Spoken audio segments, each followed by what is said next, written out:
മഹാത്മാഗാന്ധി ദേശീയ തൊഴിലുറപ്പ് പദ്ധതിയുടെ പേര് മാറ്റാൻ കേന്ദ്ര സർക്കാർ തീരുമാനിച്ചു. ആ പേരിൽ ഇനി ഗാന്ധി ഉണ്ടാകില്ല. മഹാത്മാഗാന്ധി എന്ന പേര് എന്തുകൊണ്ട് ഒഴിവാക്കുന്നു എന്നതിനെ കുറിച്ചുള്ള ധാരാളം വിശകലനങ്ങൾ വന്നിട്ടുണ്ട്. ആ വിശകലനങ്ങളിൽ ഒന്നിൽ ഞാൻ വായിച്ച ഒരു വാചകം ഇതാണ്: ഒടുവിൽ അവർ ഗാന്ധിയെ തേടിയെത്തി. ഗാന്ധിയെ അവർ ഒടുവിൽ തേടിയെത്തുകയല്ല ചെയ്തത്, അവർ ആദ്യം തേടിയെത്തിയ ആളുകളിൽ ഒരാൾ ഗാന്ധിയായിരുന്നു. ഗാന്ധിയോട് എക്കാലത്തും വലിയ വിയോജിപ്പുണ്ടായിരുന്നു RSSന്. എന്തുകൊണ്ട് ഗാന്ധിയോട് വിയോജിച്ചു എന്നതിന് ഗാന്ധിയുടെ ജീവിതം തന്നെയാണ് ഉത്തരം. ഗാന്ധി വിഭാവന ചെയ്യുന്ന രാമരാജ്യവും ഹിന്ദുത്വ ഫാഷിസം വിഭാവന ചെയ്യുന്ന രാമരാജ്യവും തമ്മിൽ വലിയ വ്യത്യാസമുണ്ട്. വലിയ വ്യത്യാസമുണ്ട് എന്നല്ല, രണ്ടും രണ്ട് ധ്രുവങ്ങളിലൂടെയാണ് സഞ്ചരിക്കുന്നത്. ഗാന്ധിയുടെ രാമരാജ്യം എന്ന് പറയുന്നത് എല്ലാവരെയും ഉൾക്കൊള്ളുന്ന രാജ്യമായിരുന്നു. ആരെയും അപരവൽക്കരിക്കാത്ത, ആരെയും പുറന്തള്ളാത്ത, ആരോടും വിദ്വേഷം പുലർത്താത്ത, ഏതെങ്കിലും മതത്തോട് വെറുപ്പ് പുലർത്താത്ത രാമരാജ്യമാണ് ഗാന്ധി വിഭാവന ചെയ്തത്. പക്ഷേ ഗാന്ധിയുടെ വിഭാവനയിൽ നിന്ന് തികച്ചും വ്യത്യസ്തമാണ് ഹിന്ദുത്വ ഫാഷിസത്തിന്റെ രാമരാജ്യ വിഭാവന എന്ന് നമുക്കറിയാം. എന്തുകൊണ്ടാണ് ഗാന്ധി അവർ എതിർത്തു എന്നതിന്റെ ഒരു ഉത്തരവും അതിനകത്തുണ്ട്. ഗാന്ധി RSSന്റെ ഏതാണ്ട് എല്ലാ നിലപാടുകളെയും തന്റെ ജീവിതം കൊണ്ട് തോൽപ്പിച്ചു കളഞ്ഞ മനുഷ്യനാണ്. എല്ലാ അർത്ഥത്തിലും ഗാന്ധിയെ പഠിച്ചാൽ നമുക്കത് മനസ്സിലാക്കാൻ കഴിയും. വളരെ കൗതുകമുള്ള ഒരു വായന ഞാൻ നടത്തിയിട്ടുണ്ട്. മുമ്പ് പലപ്പോഴും പലയിടങ്ങളിലായി എഴുതുകയും പറയുകയും ചെയ്ത ഒരു കാര്യവും കൂടിയാണ്. കെ അരവിന്ദാക്ഷന്റെ ദേശീയത നായാട്ടിൽ ഇറങ്ങുമ്പോൾ എന്നൊരു പുസ്തകമുണ്ട്. അതിൽ അദ്ദേഹം പറയുന്ന ഒരു കാര്യവും കൂടിയാണിത്. ഗാന്ധി ജീവിതത്തിൽ ഒരിക്കൽ മാത്രമാണ് ഒരു RSSന്റെ കാര്യാലയം സന്ദർശിച്ചിട്ടുള്ളത്. ആ കാര്യാലയം സന്ദർശിക്കുന്ന സമയത്ത് കൂടെയുള്ള RSSന്റെ നേതാവ് RSSനെ കുറിച്ച് വാചാലമായി സംസാരിക്കുന്നു. ആ ഓഫീസിന്റെ ചുവരിൽ ധാരാളം ആളുകളുടെ ചിത്രങ്ങളുണ്ട്. അതിൽ റാണാ പ്രതാപ് ഉണ്ട്, ശിവജി ഉണ്ട്, ഇങ്ങനെ തുടങ്ങി പലരുടെയും ചിത്രങ്ങൾ ഗാന്ധി ആ കാര്യാലയത്തിന്റെ ചുവരിൽ കാണുന്നു. ആ സമയത്ത് കൂടെ ഉണ്ടായിരുന്ന RSSകാരനോട് ഗാന്ധി ചോദിക്കുന്ന ചോദ്യമുണ്ട്: എന്തുകൊണ്ടാണ് ഇവിടെ രാമനെ കാണാത്തത്, ശ്രീരാമനെ കാണാത്തത് എന്ന് ഗാന്ധി ചോദിക്കുന്നുണ്ട്. ആ ചോദ്യത്തിന് മറുപടിയായി കൂടെയുള്ള RSSന്റെ നേതാവ് പറയുന്ന ഒരു കാര്യം, രാമനിൽ മുന്തി നിൽക്കുന്നത് സ്ത്രൈണഭാവമാണ്, പുരുഷഭാവമല്ല എന്നാണ് അതിന് മറുപടി പറയുന്നത്. അഥവാ യുദ്ധവീരനല്ലാത്ത, സ്ത്രൈണഭാവം നിറഞ്ഞു നിൽക്കുന്ന, പുരുഷഭാവം ഇല്ലാത്ത ഒരാളെ നിങ്ങൾ ഈ ചുവരിൽ കാണില്ല എന്നാണ് ആ പറയുന്നതിന്റെ അർത്ഥം. നോക്കൂ, അതേ ശ്രീരാമന് മുന്നിൽ വെച്ചാണ് പിന്നീട് അയോധ്യയിൽ വിവാദം ഉയർത്തിക്കൊണ്ടുവരുന്നത്. അവിടെ ബാബരി മസ്ജിദ് നിലനിന്ന ഭൂമി തട്ടിയെടുക്കുന്നതിന് വേണ്ടിയുള്ള ശ്രമങ്ങൾ ആരംഭിക്കുന്നത്. RSS അല്ലെങ്കിൽ ഹിന്ദുത്വ സംഘടനകൾ തുടങ്ങി വെച്ച ആ ക്യാമ്പയിൻ 92 ഡിസംബർ 6 ബാബരി മസ്ജിദിനെ തകർക്കുന്നതിൽ എത്തിച്ചേരുന്നു. LK അദ്വാനിയുടെയും മുരളി മനോഹർ ജോഷിയുടെയും വിനയ് കത്യാറിന്റെയും ഒക്കെ സാന്നിധ്യത്തിൽ ബാബരി മസ്ജിദ് തകർക്കുകയും ചെയ്യുന്നു.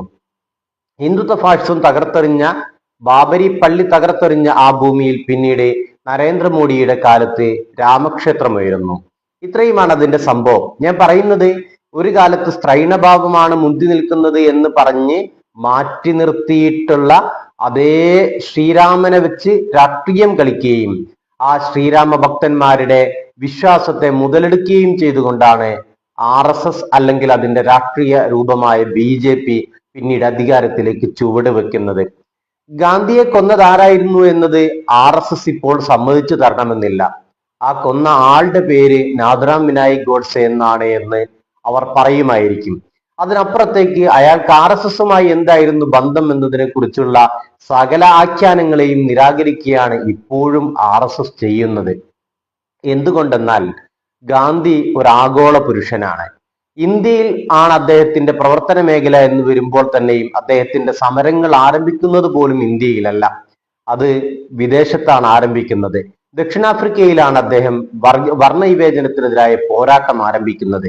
ഇങ്ങനെ പല നിലകളിൽ ആഗോളമായി അടയാളപ്പെട്ട ഒരു മനുഷ്യൻ തന്റെ ജീവിതത്തിന്റെ മഹാഭാഗവും പതിത ജനങ്ങൾക്ക് വേണ്ടി വിനിയോഗിച്ച, അതേപോലെ പാവപ്പെട്ട മനുഷ്യരോടൊപ്പം നിൽക്കാൻ ആഗ്രഹിച്ച, ന്യൂനപക്ഷങ്ങൾക്കൊപ്പം നിന്ന ഗാന്ധിയെയാണ് നാഥുറാം വിനായക് ഗോഡ്സെ വെടിവെച്ചു കൊല്ലുന്നത്.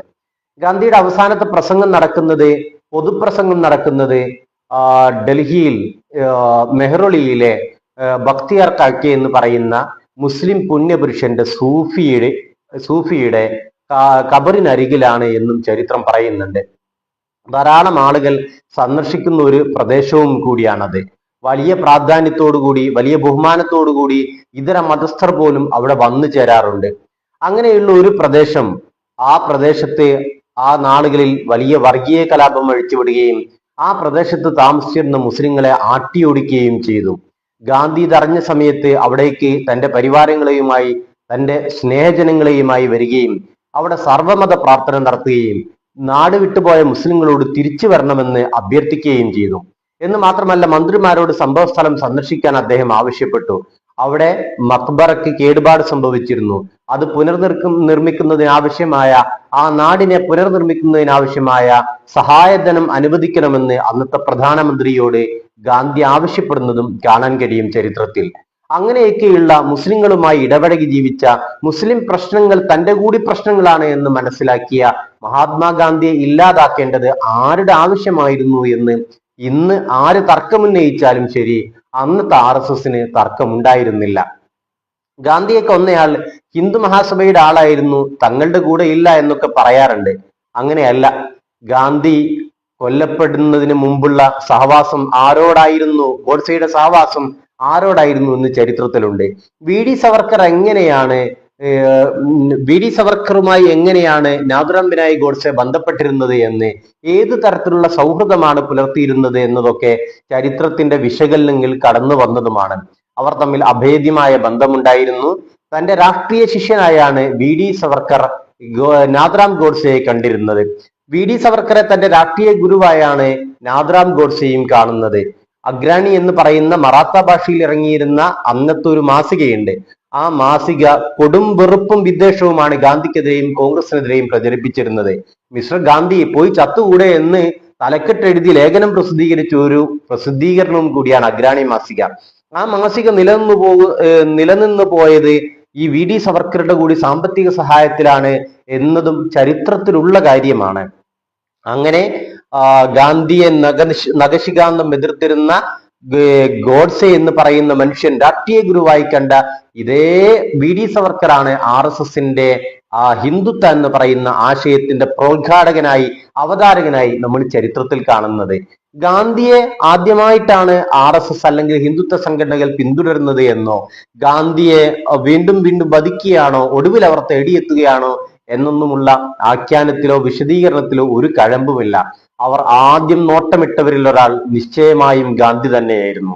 കാരണം RSSന്റെ വളർച്ചയ്ക്ക് ഏറ്റവും വലിയ വിഘാതമാകാൻ പോകുന്നത് ഗാന്ധിയാണ് എന്ന്, ഹിന്ദുത്വ പ്രത്യയശാസ്ത്രത്തിന്റെ പ്രചാരത്തിന്റെ ഏറ്റവും വലിയ തടസ്സമായി നിൽക്കാൻ പോകുന്നത് ഗാന്ധിയാണ് എന്ന് ഏറ്റവും നന്നായി മനസ്സിലാക്കിയത് അന്നത്തെ RSSകാർ തന്നെയായിരുന്നു.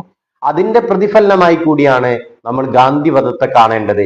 ഗാന്ധിയെ എങ്ങനെയെല്ലാം ബത്സിക്കാൻ കഴിയുമോ ആ വിധത്തിലെല്ലാം ബത്സിച്ചതിന്റെ ചരിത്ര രേഖകൾ നമുക്കിന്ന് ലഭ്യമാണ്. ഈ അടുത്ത കാലത്ത് പോലും ഗാന്ധിയുടെ ചിത്രത്തിന് നേരെ വെടിയുതിർക്കുന്ന ആളെ നമ്മൾ കാണുകയാണ്. അവരും ഹിന്ദുത്വ പ്രത്യയശാസ്ത്രത്തിലാണ് അഭിമാനം കൊണ്ടിരുന്നത്. RSSൽ അംഗത്വമുണ്ടോ എന്നൊന്നും എനിക്കറിയില്ല. പക്ഷെ അവരും ഹിന്ദുത്വ പ്രത്യയശാസ്ത്രത്തെയാണ് മുന്നോട്ട് വെച്ചിരുന്നത്. ഈ വിധത്തിൽ ഗാന്ധിയെ നിരന്തരമായി വേട്ടയാടിയ ആളുകൾ ഇപ്പോഴും അത് തുടരുകയാണ് ചെയ്യുന്നത്. അതുകൊണ്ട് അവർ ഒടുവിൽ ഗാന്ധിയെ തേടിയെത്തുകയല്ല, ഇവിടെയും അവസാനിപ്പിക്കുമെന്ന് പ്രതീക്ഷിക്കുകയും ചെയ്യേണ്ടതില്ല. അവർ ആദ്യം തേടിയെത്തിയവരിൽ ഒരാൾ ഗാന്ധിയായിരുന്നു എന്നതുപോലെ തന്നെ അവസാനം വരെയും ഗാന്ധിയെ തന്നെ ശത്രുവായി കാണുന്ന നിലപാട് സ്വീകരിക്കാൻ അവർ നിർബന്ധിതമാകും. കാരണം ഗാന്ധിയൻ പ്രത്യയശാസ്ത്രം എന്ന് പറയുന്നത് എല്ലാ ഹിംസകളെയും നിരാകരിക്കുന്നതാണ്, വെറുപ്പിനെ നിരാകരിക്കുന്നതാണ്, വിദ്വേഷത്തെ നിരാകരിക്കുന്നതാണ്. അങ്ങനെ ഒരു പ്രത്യയശാസ്ത്രത്തോട് എങ്ങനെയാണ് ഹിന്ദുത്വ പ്രത്യയശാസ്ത്രത്തിന് യോജിച്ചു പോകാൻ കഴിയുക? ആ യോജിച്ചു പോകാൻ കഴിയില്ല എന്നത് തന്നെയാണ് ഗാന്ധിയെ ഓർമ്മകളിൽ നിന്ന് പോലും മായ്ച്ചു കളയാൻ ഹിന്ദുത്വ പ്രത്യയശാസ്ത്രത്തെ പ്രേരിപ്പിക്കുന്ന ഏറ്റവും പ്രധാനമായ ഘടകം. ആ പണി അവരിനിയും തുടരും. അപ്പോൾ നമ്മൾ ജനാധിപത്യ മതനിരപേക്ഷ വിശ്വാസികൾ എന്താണ് ചെയ്യേണ്ടത്? നമ്മൾ ഗാന്ധിയെ കുറിച്ച് നിരന്തരമായി പറഞ്ഞുകൊണ്ടേയിരിക്കണം. ഗാന്ധി ആരായിരുന്നു എന്ന് നമ്മുടെ കുട്ടികളെ പഠിപ്പിക്കണം. ഗാന്ധിയെ മനസ്സിലാക്കാനുള്ള അവസരങ്ങൾ ഉണ്ടാക്കി കൊടുക്കണം. സെമിനാറുകൾ നടക്കണം, സംവാദങ്ങൾ ഉണ്ടാകണം, ക്യാമ്പയിനുകൾ സൃഷ്ടിക്കപ്പെടണം. അങ്ങനെ ഗാന്ധിയെ ചരിത്രത്തിലും വർത്തമാനത്തിലും ഭാവിയിലും നിലനിർത്താനുള്ള നിരന്തരമായ പരിശ്രമങ്ങളാണ് ഈ കാലം നമ്മളോട് ആവശ്യപ്പെടുന്നത്.